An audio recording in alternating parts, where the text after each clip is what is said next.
Josh Rosen, outside of obviously the fact you said he studied well, good work ethic, just from a skill standpoint, what has he shown you and Chad and Jerry, which you like? What areas does he still need to work on beyond consistency?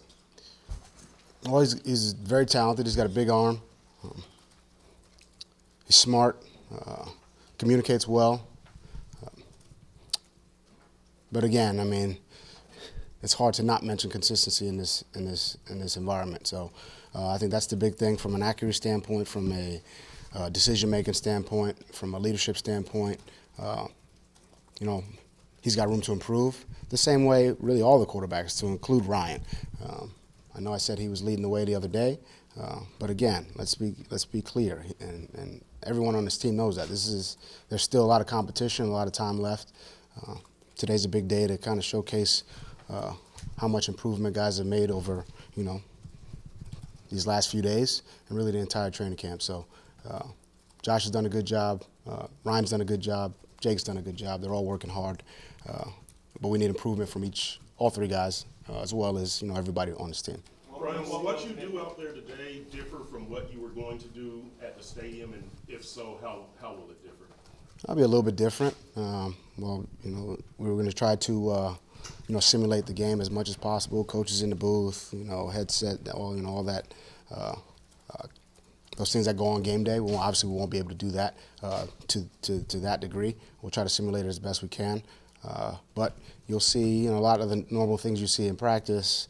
We'll have a couple individual drills. We'll have some team drills. Some situations, a few things in the kicking game. So it'll follow the normal practice format, but probably a little bit more team. How much live stuff, tackling to the ground, will we see out there? We'll see in about, call it an hour or so, roughly. Are you hoping to get some coaches and/or all your players out to the stadium prior to the first preseason game? That was the hope today. Obviously, we had to, move things back here to Davie. Would love to do that if the opportunity arises where we can do that. And obviously, there's a lot of new faces on this team, new people on this team, to include myself. So to get to the stadium, see the locker room, get on the field, see where the play clock, all those little things that I think a lot of people take for granted, don't really think about those minute details. Where's the coach's booth? Those things. Love to get over there. Obviously, before the first preseason game, that was the goal for today.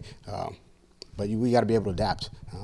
Sometimes things happen in a game, and we have to be able to adapt and find a way to get what we need to get done. And again, this is a little bit part of the a learning process for us. Something happens in the game, somebody goes down, we got to be able to adjust and move on and continue to be productive. And that's the plan for today, to have a productive practice, to get better, to improve on all the things we've talked about, really entire training camp.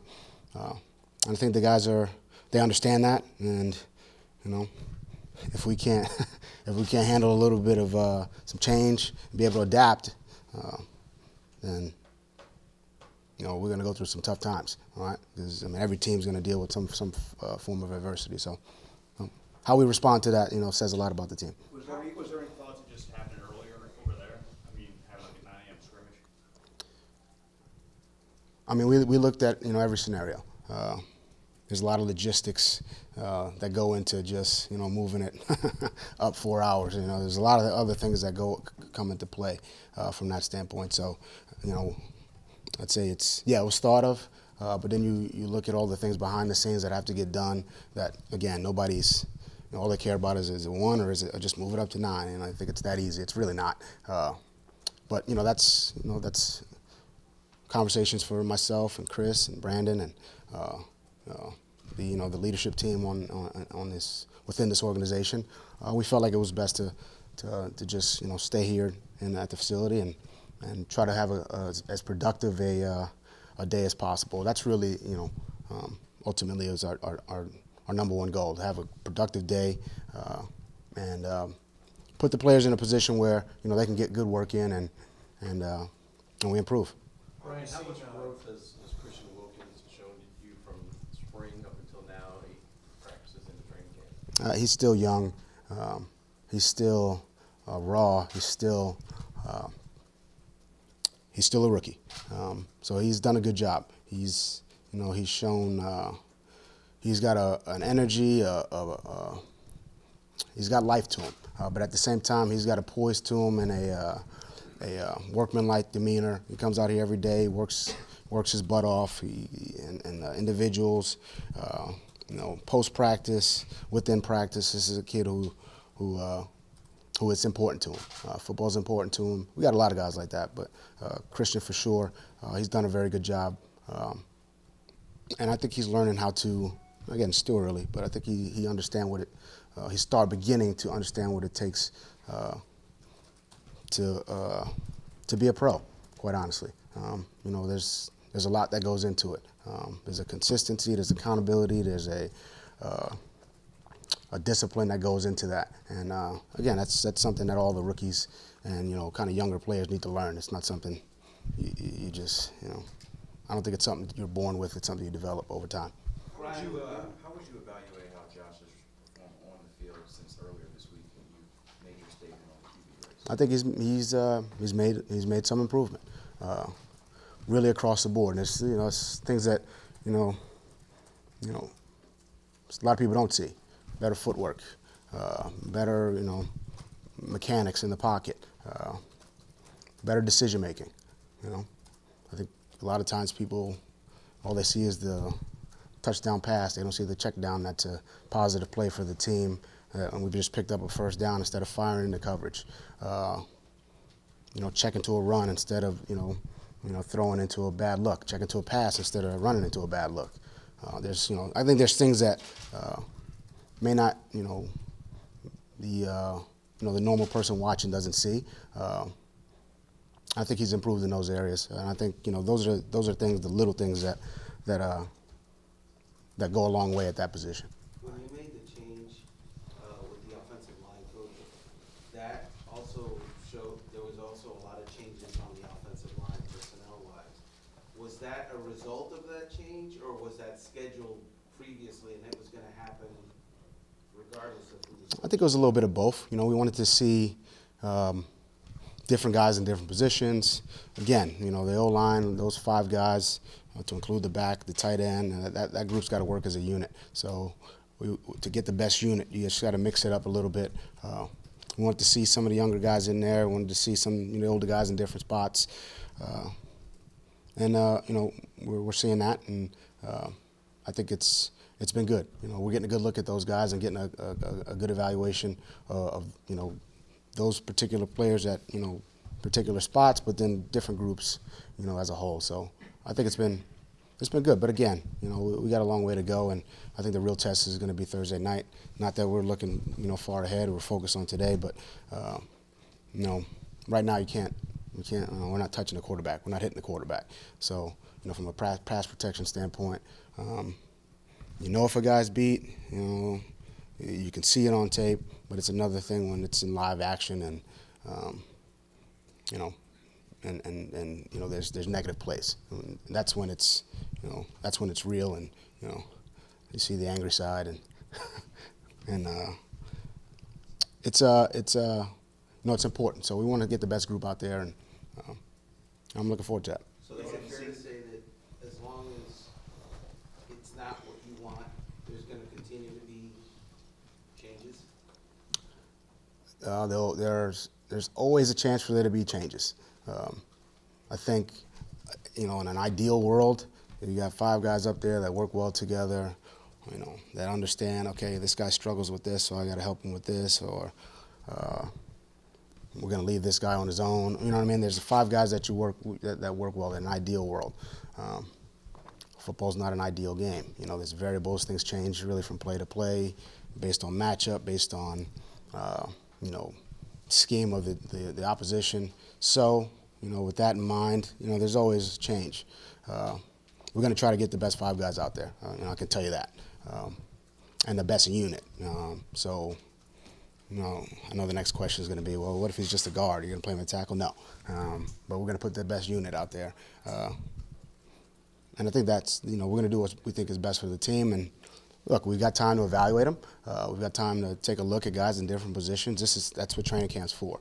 I'm sure you guys don't want to find out in game, whether a guy can do it or not. Let's try to find out now. So that's the goal, and that's what we're trying to accomplish right now. When ideally would you like to have your starting five center? I'd love to have it right now. But again, we're in an evaluation process. And again, to be fair to, all those guys, to give them a true opportunity, I think we at least have to go through a game. I think all of you guys would agree with that. But to, name 5 guys right now and try to, lock it in, I just don't think that's the right thing, really, at any position. So we'll see how this thing shakes out. But again, they're all improving, they're all working, they're all trying to get better. Today's a big day. Next week's a big week, and we'll take it from there, one day at a time. With Devontae, obviously you guys made a decision to bring him back. Has he justified that belief in him, and what do you see as potential? I think he's at a strong camp. I think Devontae is, athletically, he's big, he's fast, he's got good hands, good body control. He's smart, play multiple positions. He's blocked in the run game, thus far in training camp. He's done a lot of good things. So, again, the key for him is consistency. It's something you're going to hear from me, really on a daily basis. Clearly, he's got talent. I think everyone in the room knows that. Can we apply that talent or maximize that talent really on a day-to-day basis, on a practice-to-practice basis, on a week-to-week basis, and string them together. And I think we've got that talented guys in that same boat, really across the, in some other positions as well. Consistency is a big thing for me, and it's a big thing for the entire team. Backs want to know that their receivers are going to block. Quarterback wants to know that he's going to run the right route. Linebacker wants to know that the end's going to set the edge. It all kind of goes hand in hand. And if you do it consistently, then we feel good about it. You run the wrong route and you run the right route, then it's every play counts. So consistency is a big thing. But he's had a good camp. He's had a really strong camp, and we just need to keep it going. Couple more guys. Brian, typically coaches sort of lead up to that third preseason game. Sort of treat that one as a dress rehearsal. When you have a really young team like you have and you're kind of feeling pieces, do you treat preseason maybe differently than maybe another coach might in terms of the games and how you handle them? That's something I put a lot of thought into over the last couple of days. Talked to some of the coordinators and Chris, Brandon. Obviously, there's players we want to take a good look at, guys we want to evaluate in game, and we've kind of got I've got a thought process on how I want to handle the preseason. Not going to give that to you today, but it's something I've put a lot of thought into. Those preseason games are very valuable. It's an opportunity to get a good look at our vets, our young guys, different groups, different O-line groupings, different D-line groupings, different secondary groupings, different receivers, different quarterbacks. So, we'll use those. Those are important reps, and we'll use those wisely. Coach, you've brought a bunch of guys that are young and maybe hungry, want a lot to prove, and maybe not a lot of star power on this team. Is that kind of a rebuild thing, or is that one of your mentalities kind of long term? I think we're just here trying to get better really every day. I'll let other people worry about star power and, all that, whatever you want to call that. It's a team game. So stars are kind of a me thing. And it's a team game. So we got 11 guys out there that got to work together. If you got a star who wants to do his own thing, then that just doesn't work. So I'm of the put the team first mantra. And stars, the so-called stars, need to be on that page on this team. So hopefully that answers your question.